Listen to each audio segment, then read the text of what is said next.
Welcome, everybody, to the Auto Trends podcast. We have a very, very special guest today. Welcome, Gideon, and welcome to Michele Delcoure of CNH Reman. Yes. Welcome, both Awesome. of you. Awesome. Thank you, Lucas. Appreciate it so much. Awesome episode today here, guys, with the Auto Trends podcast. We have a very special guest, Michele, an industry professional into the agriculture, into the remanufacturing piece. She's going to bring a ton of value here. But it is absolutely going to be a great episode. And again, we always want to reiterate at the beginning of any of our Auto Trends podcasts, the best way to support our podcast is to like and comment and share. It's truly about the vision of the industry. We want to bring maximum value to our consumers, to our industry professionals. We just believe that there is so much information that people can bring that are truly, moving the industry forward. And with that said, we have a very special guest, Michele. And I want to say, Michele, we really appreciate you taking the time out of your day, to join us on the Auto Trends podcast. Absolutely. Thanks for having me. I'm just really excited to be able to share what remanufacturing is with your audience. Yeah, great. Well, I think there's so many questions around Reman, right? I think when you look at the sustainability factors, I can tell you just in our brief conversations, before, as we were talking early on the year, just understanding truly what it is and how it interacts with our industry today, how it helps. I am as we look at the agriculture business, we look at heavy duty commercial. I'm pretty close to the farmer. I grew up in farmland in South Texas. So just learning and seeing more about this, we're very excited to have you on. Wonderful. Yeah, I think, one of the conversations that we had when we were setting up this podcast that I found really interesting, Michele, was you were explaining to us the difference between remanufacturing versus new versus rebuilt. And I didn't even have a good concept on that really until you started to explain it. So I think everybody's going to benefit wildly, from your explanation of that. And because there is a significant difference, versus remanufactured versus rebuilt. Yeah, absolutely. It's interesting too. We even find that there's about 2,000 dealerships of Case and New Holland across the U.S. and all the way down into Australia, across really all of NAFTA is where we do a lot of work, is in NAFTA and down in Australia. And a lot of dealerships don't even know the difference between rebuilt and reman. So we spend a lot of time educating Case and New Holland dealerships on what that is too. Walk us through CNH Reman. So for some of our listeners, maybe they are aware, maybe they're not, depending, right? Within our industry, we have kind of these sub verticals: replacement, performance, racing, agriculture, heavy duty, etc. Walk us through CNH Reman. Just give us an idea of a high level of what you guys do. And I think it's important to understand how your products are getting into the market as well. Just kind of give us a high level there. Yeah, absolutely. CNH Reman actually is a joint venture between SRC Holdings Corporation, which has numerous remanufacturing companies, most of them based here in Springfield, Missouri, and then also with CNH Industrial. And that joint venture brought together Case and New Holland and remanufacturing into one space. And so we really only remanufacture for ag and construction equipment on Case and New Holland. So we don't venture out into any other, there's no yellow coming through our shop. There's no orange coming through our shop. It is strictly Case and New Holland equipment that we do all the remanufacturing for. And so really, remanufacturing and rebuilt, the big difference that I can high level tell you is that with a rebuilt, that's really a lot of times fixed to failure. So there's a piece broke on your tractor. It's usually, maybe it's in their drive line. It could be in their transmission. It could be in their engine. It could be their alternator. Any number of things that could be broke. And if you take that to your local machine shop, they're going to fix to failure most of the time. They're going to pull it apart. They're going to figure out what part is broken. They're going to fix that part, put it back together, and hand it back to you, which honestly is kind of a cheaper way to go. But that does not necessarily fix anything else that could potentially have happened down the line with that failure that happened. Remanufacturing takes it a lot further than that. Remanufacturing, we're going to take that core part, say it's your engine. We're going to take that core part, we're going to bring it to our factory, we're going to completely disassemble it. Every single piece and part is taken apart on that engine. Then we're going to go ahead and clean every single part. We're going to inspect every single part. If in that process we find that some of the components within that part are not reusable or not remanufacturable, then we go ahead and we recycle those pieces and replace them with new pieces. Once we've gone through that process of remachining all the remanufacturable parts, we've re-inspected all those parts, then we're going to take all those components and put back together a new engine. And then we're going to put it on our testing equipment, make sure that it is actually being tested to the original OEM specifications. And then we're going to put that part back out into the supply chain. And so the great thing about that is the sustainability piece of it. We're keeping since remanufacturing worldwide has come about, we've saved about 10.3 million tons of things. Incredible. To the scrapyard. Wow. It's incredible. Yeah, It's incredible. It's incredible because I think that's the biggest misconception. And I think the biggest misconception, I grew up in farmland and around big, equipment. The big green. The big green. Yeah, the big green, right? Texans love the big green, right? They also love New Holland and Case, don't get me wrong. But I think that's the big misconception is like rebuilt versus reman. I think people get those crossed. Yes. Is that common? Oh, absolutely. Like I said, we have dealerships that will come into our facility. We do tours of our facility for our dealerships about once a month, sometimes twice a month. And when we bring in those dealerships to let them see actually what the remanufacturing process is, when we get to the very end and I ask them the question, how has your opinion changed about remanufacturing from the point that you walked in our door to the point that you're here today? 9 times out of 10, they say, we had no idea that you fully disassemble, that every part is fixed. And the other piece that I didn't even mention before is we have the gift of hindsight, meaning that we totally see when there is something that's a competitive warranty claim on even the new parts. And so we're able to figure out, how do you fix that warranty claim? So when a part comes in, it may not have a piston that is their problem. But if we know that piston is a problem for some people, we've remanufactured out the defect.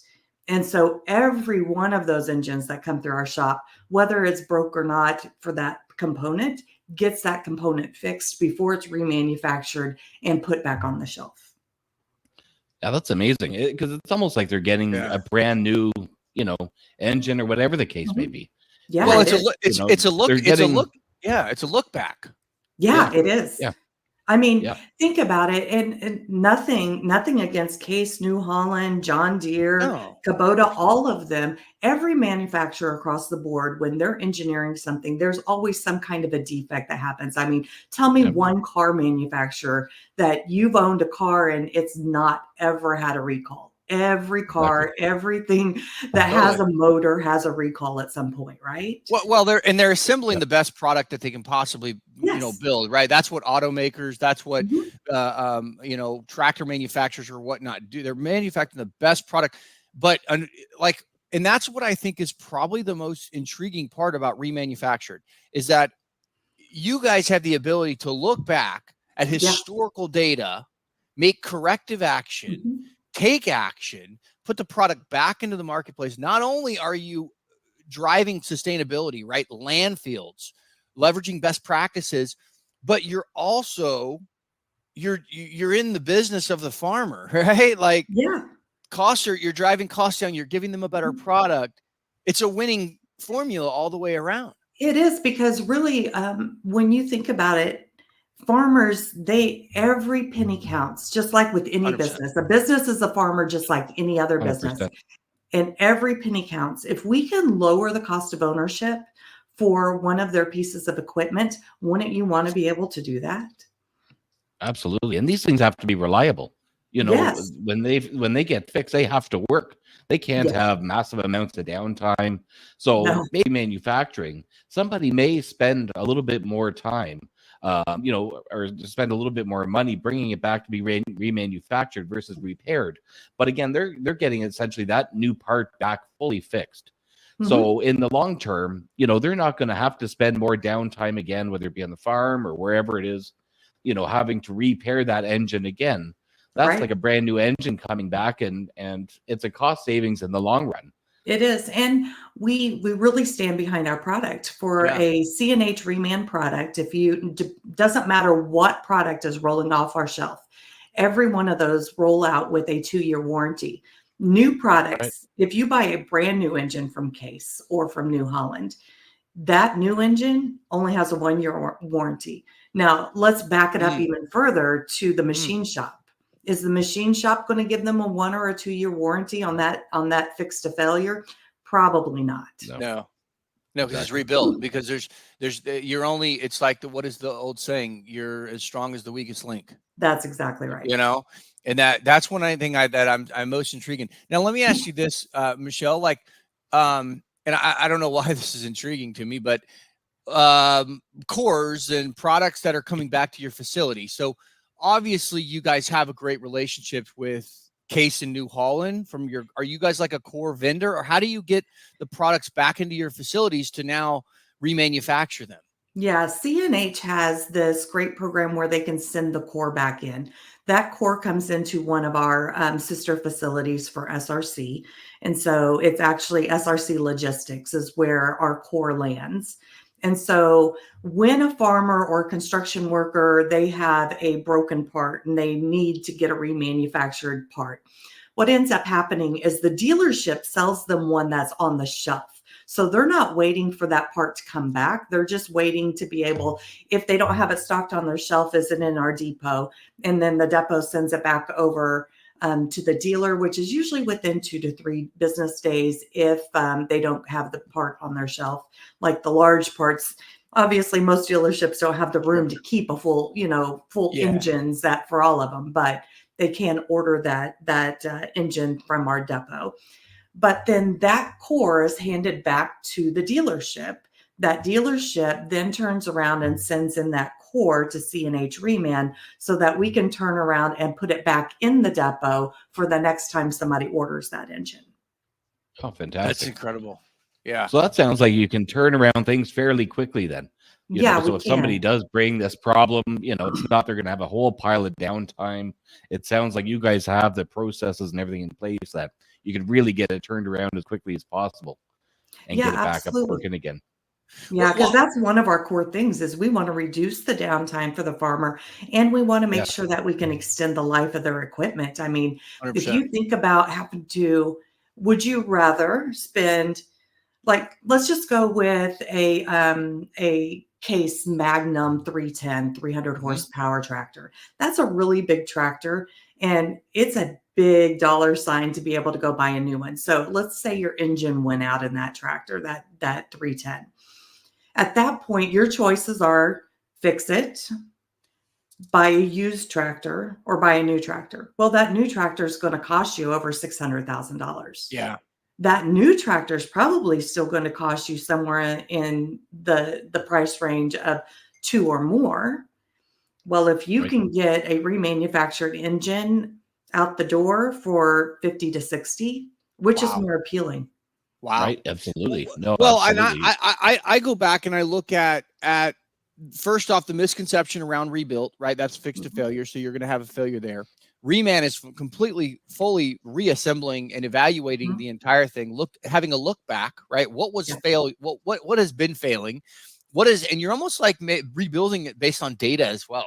Well, we know this particular part has been failing on a large majority of these particular parts or engines or whatnot. And now we have the ability to correct it. But I think the most important thing, and I think this kind of goes with the old saying, well, you put your money where your mouth is, right? So you're coming out of a Reman purchase, the example you just shared, I'm a farmer. I have a $600,000 investment. It goes down. I either go buy a new one for another $600,000, not to mention cost of capital, right? Not to mention cost of capital. Let's not even go down that path, which we were on that path last episode, and just about the cost of vehicles and where EV is going and whatnot. And we'll get into that in a sec. But when you look at that piece, it just makes it makes complete sense from a remanufactured perspective on how that fits into your business model. It makes you a more effective farmer. It does. Sure, it does. And how? Go ahead, Lucas. No, I was just going to ask kind of a silly question, but just out of curiosity, how if I'm a farmer, which actually I'm a bit of a farmer, aren't I? I have about 130 animals. I've got a small farm. 130 animals. But he's a farmer. So I'm this small little farmer, so I'm going to have to contact you, get a tractor and an engine or something. But how long? If I have an old tractor, how long engines do you serve? Like, at what age do you see them coming in back? Well, it's interesting you asked that question, because part of our goal is to extend the life of those legacy equipments out there. I mean, we want to keep them out of the landfill for as long as possible that we can. And so we have a couple of different ways of doing that. One, we do have engines that go back to legacy equipment. But of course, those are becoming less and less that are out in the field, which means that there's less and less core for us to be able to pull in a remanufacture. So as core gets less, that's what makes it harder to remanufacture, because without core, there is no way to remanufacture. And but we have actually started a new program called a repair and return program, which is really brings you back to almost like a fix to fail, but it's perfect for those legacy equipment, the things that we don't have core for, or the core is just so sparse that we can't keep it stocked on the shelves. And so it allows the farmer to bring that into their dealership, whether it be a wiring harness, whether it be their fuel pump. We've got about 5 programs that we've been working on over the last year that allows them to bring that part in, send it in for our repair and return program, and then that repair and return program actually fixes the point of failure and gets it back to them. Depending on the part, can take anywhere from returned in 3 to 5 days to return to closer to 2 to 3 weeks, depending on the part. But it does give them an alternative if reman's not available, because if reman's not available and it's a legacy piece, the odds are you can't get it new either. Your only choice is fix to failure at that point. And most of those, we still give at least an 18 to 24 month warranty on. Wow. Oh, fantastic. And that was one thing that I was, noting is, like, whenever you stand by a 24-month warranty, you wouldn't do that if you were continually running into failures, because ultimately you guys are operating a business as well, right? And it's all about cash flow. It's all about a P&L. Right. As much as obviously we're in our industry, we love our industry. We're also, that's how we feed our families. And this is how we make money, right? At the end of the day. And we all have our verticals. One thing I want to pivot a little to is sustainability. I'm intrigued by it, because I know we're kind of caught in this world of, is it a buzzword versus are we actually making a true impact? Right. And I always struggle with that kind of, like, are we truly making a positive impact here on emissions? Are we truly, or is it just maybe a frame up or a buzzword where somebody's just trying to have a feel good story? But as I was doing some research, 82% less water, 85% less raw materials, 85% less energy, 61% less greenhouse emissions. Talk us a little bit about the sustainability of remanufacturing. Well, just outside of just keeping something out of the landfill, if you really start breaking down those numbers you were just discussing, just think about the carbon footprint alone. That's 28 million tons of carbon dioxide that's been kept out of the ozone because of remanufacturing. We also know that raw material, the things that are needed to be able to make that new engine, that new carburetor, let's take carburetor out of there. That's old school. Sure. My old car had a carburetor, but we don't even have that. So your transmissions, your alternators, your starters, all of those, that core material that's needed, that raw material, that is a finite amount of raw material that the world produces. If we can take raw material out of the equation, then that's a game changer. 100%. We are using Absolutely. core that we have already used the raw material. The raw material was already put in the world. We're not replacing it with new raw material. We're using the raw material that's already been manufactured. Right. It's incredible. It's incredible, and I'm sure Lucas's tractor has a carburetor, right, Lucas? It may. How old is your Mine, tractor, Lucas? well, yeah, I don't even have one.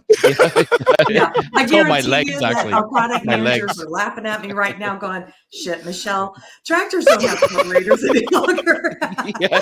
You're gonna walk in the office and they're gonna smack you. What we've been That's right. trading. What the hell were you thinking? Oh, that is so. If I could afford awesome. it, a tractor, it would have a carburetor. That is That's so true. awesome. He just Yeah, has a that's- horse and a mule pulling That's along that on the Exactly. floor I have that's a couple pulling along goats. behind him. Exactly. That's right. Exactly. Oh, that's funny. Exactly. Well, Michelle, talk to us about Reman Day, April 11th. Yes. You know, probably a failure of on my end to be a steward of our industry. I did not know that until we were talking, and walk us through Reman Day on April 11th. Would love to understand more about that. Reman Day is actually an initiative from the Remanufacturing Industry Council. And the Remanufacturing Industry Council, their ultimate goal is to put remanufacturing out in front of the industry and just to be that advocate for remanufacturing. So on April 11th, they challenge all remanufacturing companies that they have out there, which roughly equates to like their membership alone. You're talking about 33,000 employees that are in remanufacturing. And that's also about $36 billion of revenue. So there's a lot of remanufacturing going on in the world. Their goal is to get all of us, the remanufacturing companies, to do things that really put out in the world more about remanufacturing. So like for us this year, our goal, April 11th, it's coming up on us really fast. Yeah. We always highlight our employees. That's a no-brainer. We always give them t-shirts. And this year, you can't let the cat out of the bag. They're getting bento boxes. And so that's a remanufacturing day on top of it because they already have lunch boxes. So let's put the bento box in with it. We'll keep it close to our chest. Yes, exactly. It's our secret. But like this year, we actually have some really creative people that work in our plant. And they've been working on a sculpture. We have a greenway that goes right beside our manufacturing plant. And that greenway used to be the Burlington Northern Railway. Well, here in Springfield, they've taken all of those railways and they've turned them into walking and biking paths. And so we've got, I think it's about 3 or 4 guys that are in the plant that have been building this sculpture to put on the walking trail that highlights reusing spent material and turning that into that sculpture that kind of highlights remanufacturing. Our goal is to have that installed and rolled out April 11th. So yeah, now I've put it out to the world. So yeah, they're going to have to get there. We're going to hold you to that, Michelle, and we're also going to request a couple of pictures because we'd love to show the world with what you guys got going on. And I think that that's an excellent visual of, I mean, just what I've learned alone is remanufacturing and the sustainability piece of it. I don't think I'd ever buy a part that's not remanufactured, if I'm being perfectly honest. Right. Absolutely. Yeah, I think once you're educated on it, isn't that true? Yeah. Gideon, you and I were talking before Michelle came on, and we didn't really know all that much about it. And then once you do learn about it, you think this is a far better option, for many people, many industries than just simply going out and getting it repaired. Well, we just like the last episode we were talking about, and I'd love to get your take on this as well, Michelle. It was EV, right? Is this a feel-good story, or are we mining cobalt, all these minerals that are going into this piece of it? We're struggling at looking at the macro data of, we have declining sales in the biggest market of the U.S., which is California in Q4, right? And not to get off the topic of Reman, but when we look at true sustainability, right? True sustainability, not we're just kind of putting this, mission out there, but in the background, it's kind of not, right? Uh-huh. I see remanufacturing as a true sustainability option. And what I think I love most about it is it impacts the working people of our country, right? Yes.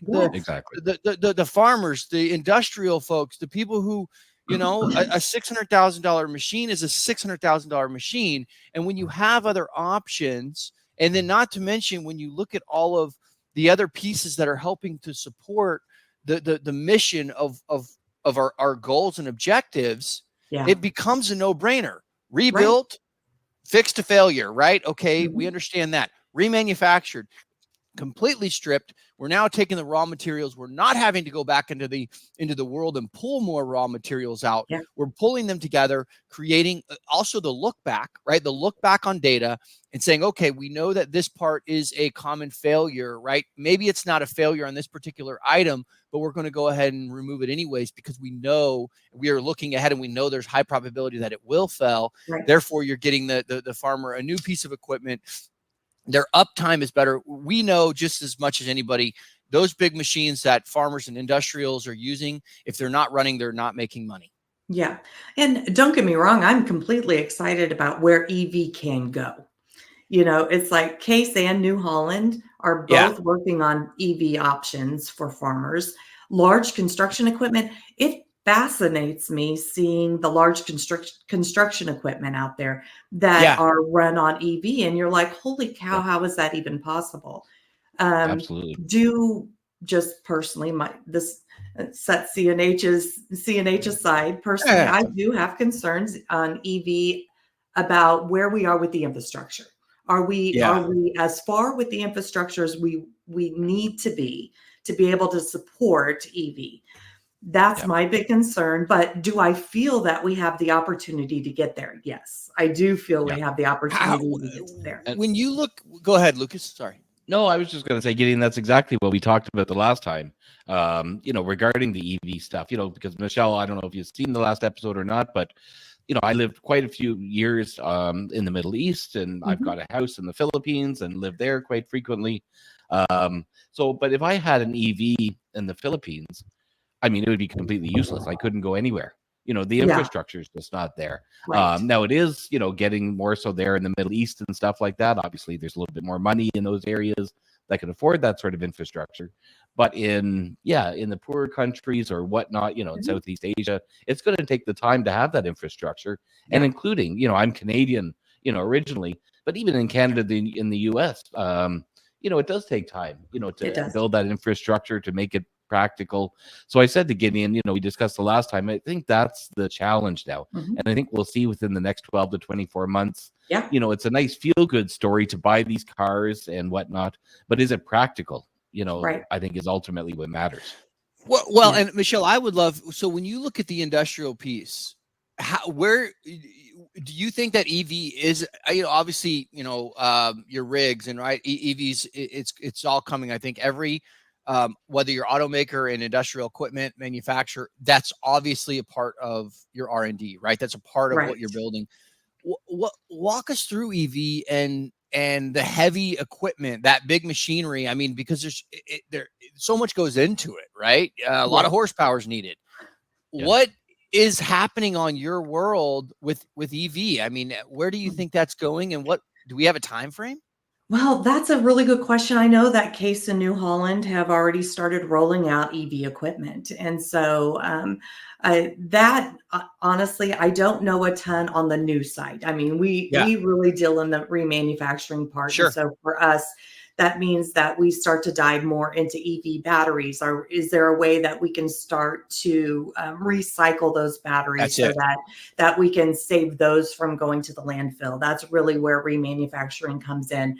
Because when then you start thinking about the other parts of a tractor, whether it's an EV or it's a diesel or it's a gas powered, an alternator's an alternator's an alternator, right? And so you're still going to be able to turn around and use those same remanufactured parts in a EV opposed to a diesel opposed to a gas. It's just based on which one of those components fit that tractor. So I really feel that our biggest opportunity for remanufacturing at this point for the EV world is the batteries, because I Mhm. know that we've all heard stories of how many batteries are just piling up, That's it. because Yep. they're not only are they dangerous to be able to turn around and remanufacture those, or to keep them out of the landfill. There's not a lot of companies out there that are doing it, and there's a ton No. of regulation behind it, which is completely understandable, because you're thinking about not only the safety of the workers that are in that factory, but the safety of the people around that factory as well. So I do feel that our biggest opportunity is that EV battery piece. And that's quite a seamless transition for you guys. I would think, just thinking about how do you look at the future of your business and how do you continue to find growth. Yeah. It's just a matter of retooling your remanufacturing processes to batteries. I was on a call with not, it was in person with a gentleman, and we were talking about this exact same topic. And the guy says, "Oh, no worries with the batteries. They're just going to shoot them to space." And I was like, "Wow, that's not really what that's going to." That's not viable or I sustainable. said, Right. I literally, that's where I have such a hard lock. I'm like, that's completely counterintuitive of what the mission is with EV. Shoot them to Yes. space? Like, Yeah. are you Yeah. kidding me? Like, Yeah. what? And I That's think making it someone else's problem. yeah, we're gonna shoot them to the aliens. Yeah, they'll take care Yeah. of it. Like, what? Are you Exactly. kidding me? Like, I fell out of my chair. And but I think the more that we look into this piece of it, and how do we find a sustainable option? Mhm. I think the most important and the critically important piece of, I think, when you look at EV, whether you're looking at heavy machinery, whether you're looking at automobiles, is the remanufacturing process. Mhm. That has to be dialed in, because Yeah. we can't continue to go out and grab more resources and grab more resources and grab more resources and raw materials. Yeah. Eventually, we're going to have no more raw materials. Right. You know, It's only a finite amount. And yeah, there are certain raw materials that reproduce itself, but n- not in the same amount of time that we're using it up. Let's just put it For that sure. way. So definitely, I do feel that figuring out a way to build sustainability in EV is going to have to be a really big discussion that we have. Yeah. That's awesome. That is awesome. Anything else, Lucas, Absolutely. on your end that we've got on the dock? No, just I guess sort of wrapping it up. But one more quick question for Michele. So if I'm sitting in my house right now and I've got my tractor broken outside, how do I know whether I should just get my engine remanufactured versus repaired? Let's say if Yeah. I'm debating, I don't know what to do. I've got a small budget. My budget's not big. I have a small farm. But how Mhm. do I say, okay, right, it's time to get it remanufactured versus a cheap little repair? Right, absolutely. And I think that really boils down to a couple of things. One, it's going to be, of course, cash flow, like you were talking about in your Mhm. in your last episode. And Yep. what is the failure that's in there, and that has made your equipment breakdown. So if you're wanting to just learn about remanufacturing, of course, you can go to mycnhreman.com. You can even look at what parts are available for reman. You'll see where you can drop down. It'll show you all of our product lines. It'll show you, even you can click on add to cart. It's going to show you what that cost is going to be, and you can order that directly through the dealership, or you can go straight to the dealership, your local Case or New Holland dealership. They'll be able to either get that off their shelf or order it from our depot and get that part fixed for you. Now, the other great thing about our warranty, say, Lucas, you are that do-it-yourself guy, Yep. that 2-year warranty still falls on that part, Wow. even if you put it in Wow. Oh, yourself really? or Wow. the That's dealership great. puts it in. Wow. That's massive. Yes. That's great. So, and I'm sure, like Gideon, like you were saying earlier, you've got the advantage where you can look back at past Mhm. problems and past 100%. issues. So if I go into the dealership or I contact you guys, I can kind of explain what my problem is to you and say, look, here's the problem that I'm having. Is Yeah. this, should I just try and repair this? Or you may say, no, we've seen this problem 100 times before. And typically with this problem, we also see X, Y, and Z. Yeah. So, you guys having that knowledge, is going to save me tons of money again down the road versus Yes. if I just went out and repaired that part, I might be back again in a few months saying, well, I'm sorry, Michele, geez, I just fixed this and now I've got this other problem. Right, So exactly. that's, And that's the whole point of trying to just engineer out those defects. Yeah. Well, and I yeah, think that's that fantastic. kind of, as we come up here on time, I think when we look at just a little, overview, rebuilt, fixed to failure, right? That's just basically you're going in, fixing the part that failed, remanufactured, completely looking at this completely different, fully Yes. disassembly, remanufactured. And I think the most beautiful thing that I've heard here is whether you're a DIY, right? Whether you're a farmer and you know how to fix everything, because I've been around plenty of those guys that, Yep. man, they just know like everything. And I'm like, Yes. like, where did you come from? They know everything. And 24-month warranty. And so from our listeners, if you're listening to this and you're figuring out, hey, what decisions should I be making around new, reman, or rebuild? The options are very, very, very clear just based on our conversation, but also based on a little bit of research. Is that remanufactured, going into a Case New Holland dealer, talking with their experts, obviously visiting mycnhreman.com. Yeah. And also to anyone who is listening and reach out to us. We're happy to get you guys in touch with Michele and her team. They do a great job over there. But anyways, outside of that, Lucas, anything else? No, that's excellent. No, thank you so much, Michele, for your insights. And it's been great. I mean, I learn a lot every time I talk to you, and I'm sure everybody else listening does as well. Well, thank you so much for having me on. I just love talking about how, I just want to say thank you so much for having me on. I really am excited always about talking about how remanufacturing is helping the sustainability of our planet and how we can help that farmer make sure that he's minimizing the downtime and extending the life of their equipment, and on top of everything else, saving them money.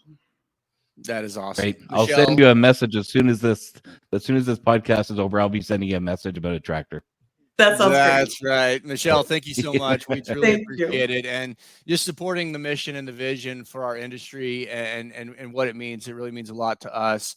And that's what we're here for. That's truly our mission at heart. So thank you for being a great steward of the industry and really, looking out for the farmer. We love it so much. So we appreciate it. And we will see you guys very soon.